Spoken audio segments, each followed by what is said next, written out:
Madame, Monsieur, bonsoir et bienvenue dans Arte Journal. Guten Abend, voici nos titres. La police américaine a encore fait des victimes. À Chicago, 3 personnes ont été abattues dans le cadre d'une intervention policière. La Chine adopte sa première loi antiterroriste, une loi controversée dans un contexte de violence ethnique dans la région musulmane du Xinjiang. Et puis notre reportage grand angle vous fait entrer dans une famille kurde de Syrie à 50 km des zones de combat contre Daesh. Nous commençons ce journal par une énième bavure policière aux États-Unis. À Chicago, un étudiant et une mère de famille ont été tués par balle lors d'une intervention de la police. Dans un incident séparé, une 3e personne est décédée sous les balles des policiers. Des faits tragiques qui interviennent alors que la police de Chicago est déjà mise en cause pour de multiples bavures et globalement accusée de... C'est peut-être une nouvelle étape vers l'indépendance de la Catalogne. Si les militants de la gauche anticapitaliste de Catalogne acceptent aujourd'hui de former un gouvernement avec les indépendantistes du président régional Artur Mas, le bras de fer avec Madrid pourrait entrer dans une nouvelle phase. Pour l'instant, une telle coalition n'avait pas été possible en raison des différences idéologiques entre les deux groupes. On fait le point avec Marc-Antoine Valverde.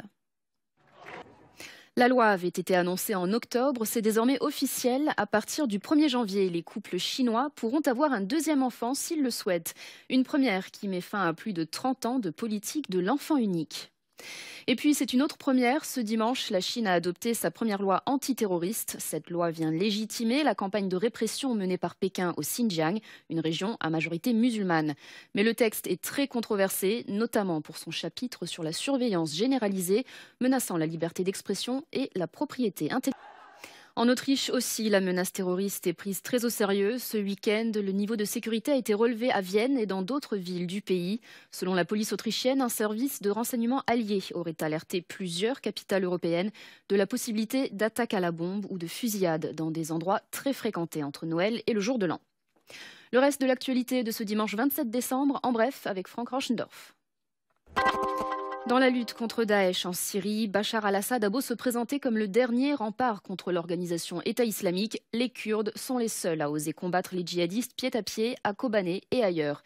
Dernière reconquête en date, un barrage stratégique de l'Euphrate repris hier près de Raqqa, le bastion de l'EI. Notre équipe s'est rendue dans la région de Derbassia, près de la frontière turque, une région contrôlée par les forces armées kurdes de Syrie. Elle y a rencontré la famille de Sözdar, dans un village pour l'instant épargné des combats, où la résistance militaire et culturelle. Pour en savoir plus sur le combat des forces kurdes, rendez-vous sur notre site internet info.arte.tv. Vous y trouverez notamment une carte avec les zones d'influence actuelles de Daesh, ainsi que les différentes régions kurdes en Irak, en Syrie et en Turquie. C'est la fin de votre Arte Journal. Pour la suite du programme, retrouvez à 20h50 le premier volet d'un documentaire consacré à un certain Walt Disney, un jeune dessinateur publicitaire qui entreprend dès 1920 de marquer notre imaginaire collectif.